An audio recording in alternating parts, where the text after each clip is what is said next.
नमस्कार दोस्तों, कैसे हैं आप लोग। एक बार फिर से स्वागत करते हैं आपका आपके अपने YouTube चैनल पढ़ाई लिखाई वाला में। आज हम अपना 5th डिस्ट्रिक्ट नैनीताल कवर करेंगे, जो कि हमारे कुमाऊं का सेकंड लास्ट डिस्ट्रिक्ट होने वाला है। इसके बाद कुमाऊं का सिर्फ उधम सिंह नगर रह जाएगा। नैनीताल कोई भी इंटरनेशनल बाउंड्री नहीं बनाता है, पर हाँ, ये यूपी से अपनी बाउंड्री ज़रूर शेयर करता है। इसके अलावा ये उधम सिंह नगर, चंपावत, अल्मोड़ा और पौड़ी से अपनी डिस्ट्रिक्ट बाउंड्री बनाता है। तो चलिए शुरुआत करते हैं अपने 5th डिस्ट्रिक्ट नैनीताल की। नैनीताल को 1891 में सेपरेट डिस्ट्रिक्ट बनाया गया था। एट प्रेजेंट नैनीताल में 9 तहसीलें हैं, जिनके नाम हैं नैनीताल, हल्द्वानी, रामनगर, कालाडूंगी, लाल कुआं, धारी, कंशु, कोशिया कुटोली और बेताल घाट। चलिए अब नैनीताल में फ्लो होने वाली रिवर्स और इम्पोर्टेंट प्लेसेस को मैप पे देख लेते हैं। तो सबसे पहले कोसी, जो कि अल्मोड़ा से नैनीताल में एंटर करती है। ये नैनीताल के अपर एरिया से होते हुए गर्म पानी पहुंचती है, वहां से गरजिया मंदिर पहुंचती है, वहां से कोसी बैराज रामनगर पहुंचती है। उसके बाद ये रामपुर में एंटर कर जाती है यूपी में और रामगंगा को ज्वाइन करती है।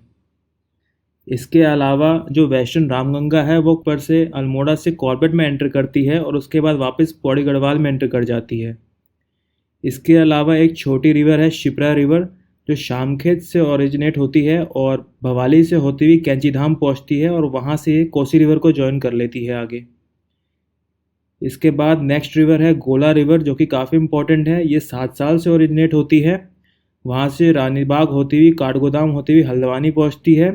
फिर हल्द्वानी के चोरगलिया में ये डाइवर्ट हो जाती है 2 पार्ट्स में। जो मेन गोला रिवर है वो नीचे की तरफ जाके रामगंगा को बरेली में ज्वाइन कर लेती है। वहीं एक पार्ट इसका नंदौर चला जाता है चौरगलिया से और वहाँ से जाके नानक सागर को ज्वाइन कर लेता है। इसके अलावा अगर हम कुछ इंपॉर्टेंट प्लेसेस की बात करें तो देखिए, यहाँ पे आपका मुक्तेश्वर पड़ता है, यहाँ पे आपका रामगढ़ है, यहाँ पे आपका भीमताल है, ये देखिए यहाँ पे लाल कुआं का एरिया पड़ता है, यहाँ कालाडूंगी का एरिया है, ये रामनगर है और यहाँ पावलगढ़ का एरिया पड़ता है। और जो हल्द्वानी के पास हमारे माउंटेन रेंजेस पड़ते हैं उनको हम नाहन माउंटेन रेंज के नाम से जानते हैं। इसके अलावा जो नैनीताल और भीमताल के माउंटेन्स हैं वो गागर रेंज में आते हैं, ये हम पहले ही पढ़ चुके हैं। चलिए अब हम नैनीताल का स्कोर कार्ड देख लेते हैं। नैनीताल विनर रहा है उत्तराखंड गुड गवर्नेंस अवार्ड का 2025 में। ये तीसरे नंबर पे आता है district with maximum forest area, absolute area इसके पास 3rd नंबर पे है। और सेकंड नंबर पे बाय परसेंटेज है, पहले ये फर्स्ट नंबर पे था पर इस साल चंपावत इससे आगे निकल गया है। और ये वो डिस्ट्रिक्ट है जिसमें मैक्सिमम डिक्रीज हुआ है फॉरेस्ट एरिया का 2021 से 2023 के बीच। इसकी रैंक 3rd है maximum people under multi dimension poverty. उसके अलावा ये डिस्ट्रिक्ट सेकंड नंबर पे आता है with literacy rate, highest literacy rate Dehradun के बाद यहीं पे है। और नैनीताल ही वो डिस्ट्रिक्ट है जहाँ पे मैक्सिमम फॉरेस्ट फायर देखने को मिलती है। इसके अलावा ये किसी भी इंडाइसेस में टॉप या बॉटम 2 में नहीं है। चलिए अब नैनीताल टाउन के बारे में इंपॉर्टेंट चीज़ें देख लेते हैं। नैनीताल टाउन को पीटन बैरन ने डिस्कवर किया था, जो कि एक शुगर ट्रेडर थे। 1842 में यहाँ म्यूनिसिपल कमेटी बना दी गई थी और 1860 में विक्टोरिया हॉस्टल कंस्ट्रक्ट किया गया था मेजर गैस्टन द्वारा। 1891 में नैनीताल को नैनीताल डिस्ट्रिक्ट का हेडक्वार्टर बना दिया गया था। अब हम फेमस लेक्स देख लेते हैं जो कि हमारे नैनीताल डिस्ट्रिक्ट में पड़ती हैं। नैनीताल डिस्ट्रिक्ट में बहुत सारी लेक्स हैं, अबाउट 60 लेक्स हैं, इसलिए ब्रिटिशर्स ने इसको चौकटा पैरगना भी बोला था। तो पहली और सबसे इम्पॉर्टेंट है नैनीताल लेक, जिसे त्रिऋषि ताल और नैनीताल के नाम से भी जाना जाता है। ये बेसिकली एक ऐसी झील है जो 7 हिल्स से कवर्ड है। इन 7 हिल्स को हम सप्तभृंग बोलते हैं। इसके बाद सेकंड आती है भीमताल लेक, जो कि लार्जेस्ट है कुमाऊं की। और थर्ड आती है नकुचिया ताल लेक, जो कि डीपेस्ट है कुमाऊं की और इसके 9 एजेस हैं। अच्छा, एक बात ध्यान रखना कि ये कुमाऊं की हैं। जो पूरे उत्तराखंड की लार्जेस्ट और डीपेस्ट है वो सहस्त्रताल है, जो कि हमारी खातली ग्लेशियर के पास टेहरी में पड़ती है, बिल्कुल उत्तरकाशी और टेहरी के बॉर्डर पे, और ये एक ग्लेशियल लेक है। इसके बाद आती है हमारी 7 ताल लेक, जो कि 7 तालों का समूह है। रामताल, लक्ष्मण ताल, सीता ताल, भरत ताल, शत्रुघ्न ताल, पाना ताल और नल दमयंती ताल। जो नल दमयंती ताल है उसमें फिशिंग को अनऑस्पिशियस माना जाता है। इसके बाद आती है खुरपा ताल, उसके बाद आता है सूखा ताल, उसके बाद आता है मालवा ताल। अब फेमस पीक्स देख लेते हैं गागर रेंज की। तो सबसे जो हाईएस्ट पीक है नैनीताल की वो है नैना पीक, 2610 मीटर इसकी हाइट है। इसके बाद आता है स्नो व्यू पीक और इसके बाद आता है किलबरी पीक। 1854 में जो है कुमाऊं मंडल का मुख्यालय बना दिया गया था नैनीताल को। 1882 में काठगोदाम रेल लाइन डेवलप कर दी गई थी, मतलब बिछा दी गई थी, और 1884 में काठगोदाम रेलवे स्टेशन का डेवलपमेंट पूरा कर दिया गया था। अब हम नैनीताल डिस्ट्रिक्ट में पढ़ने वाले इंपॉर्टेंट प्लेसेस देख लेते हैं जो कि एग्ज़ाम पॉइंट ऑफ व्यू से काफ़ी इंपॉर्टेंट रहने वाले हैं। सबसे पहले आता है राजभवन, जो कि नैनीताल टाउन में ही है। ये हमारे गवर्नर का समर ऑफिस है और इसे ब्रिटिश ने बनाया था बकिंगम पैलेस के जैसे। इसको बनाने का credit sir Anthony Patrick Macdonald को जाता है। 1900 में इसका कंस्ट्रक्शन पूरा हो गया था और पब्लिक के लिए ये 1994 में खोला गया था। इसमें 110 रूम्स हैं और ये गॉथिक आर्किटेक्ट पे बेस्ड है। इसके जो डिज़ाइनर थे वो थे फेडरिक विलियम स्टीफन।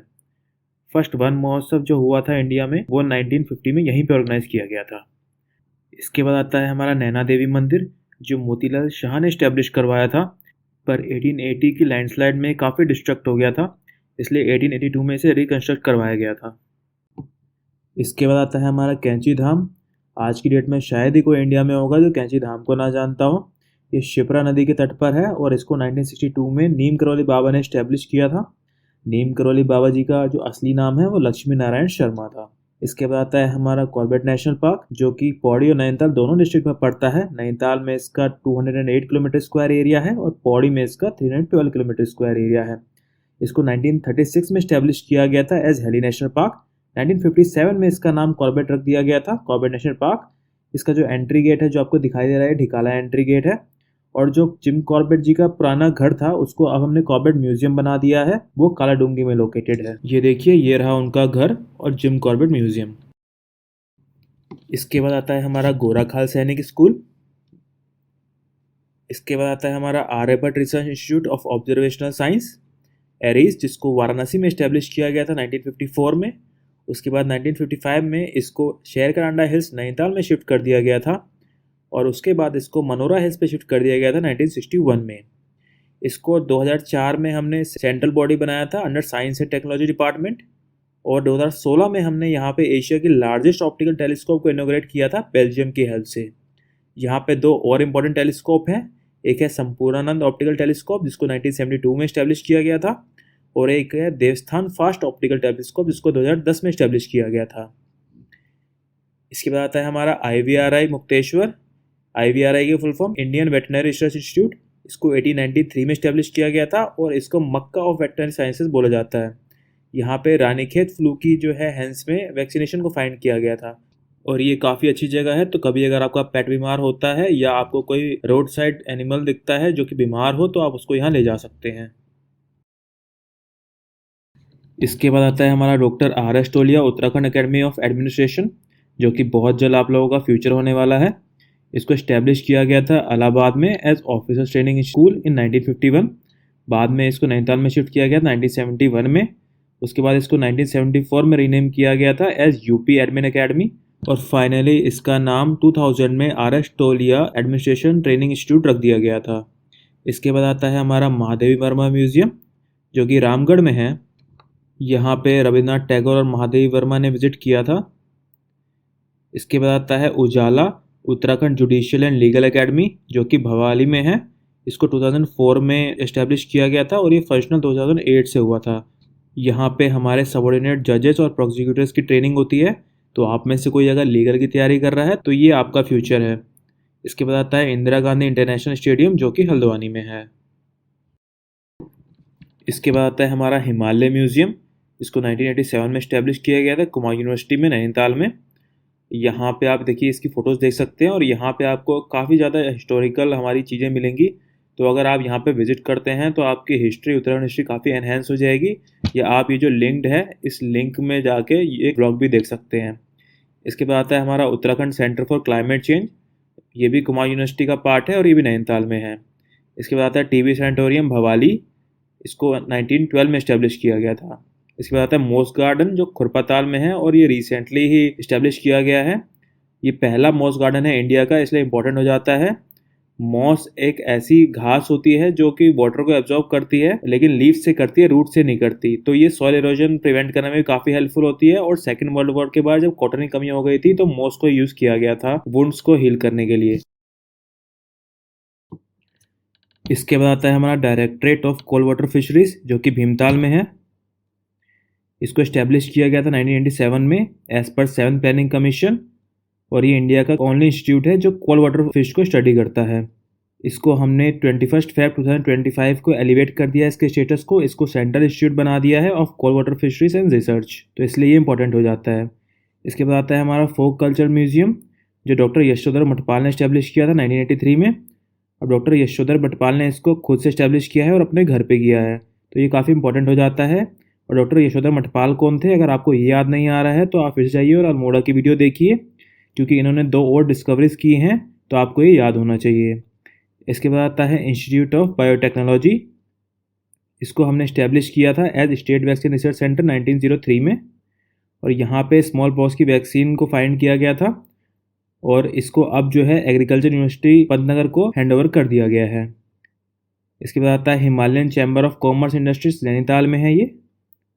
इसके बाद आता है इंदिरा गांधी इंटरप्रिटेशन सेंटर, रामनगर, नैनीताल में है ये। इसके बाद आता है हमारा एरोमेटिक गार्डन, जो कि लाल कुआं नैनीताल में है। इसको सुबी वाटिका के नाम से भी जाना जाता है, और ये लार्जेस्ट है इंडिया का, जो कि 3 एकड़ में फैला हुआ है। आप एरोमेटिक गार्डन और एरोमेटिक पार्क में कंफ्यूज मत होना। एरोमेटिक गार्डन जो है वो लाल कुआं नैनीताल में है, और जो एरोमेटिक पार्क है वो काशीपुर में है, उधम सिंह नगर में, जिसको हम उधम सिंह नगर में पढ़ेंगे।